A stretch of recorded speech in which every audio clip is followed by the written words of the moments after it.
জীবনে কখনো হতাশ হবেন না। জীবনে যাই হয়ে যাক না কেন, কখনো হতাশ হবেন না। মনে রাখবেন, আল্লাহ আপনার রব, আল্লাহ আপনার সাথে আছেন ইনশাআল্লাহ।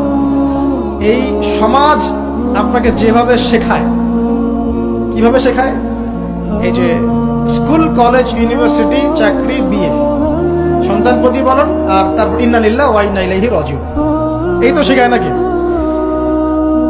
সবসময় মনে রাখবেন যে আল্লাহ রাব্বুল আলামিনের পরিকল্পনাই আপনার উপরে সবচেয়ে বেশি অগ্রাধিকার যোগ্য, সমাজের পরিকল্পনা নয়।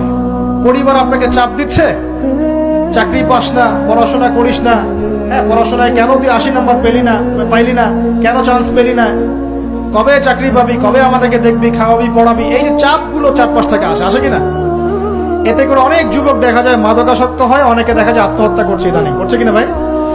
এই শব্দটা থেকে আমি এই পয়েন্টটা আজকে লিখেছিলাম যে ভুলেও আল্লাহর প্রতি বিশ্বাস এবং তাওয়াক্কুল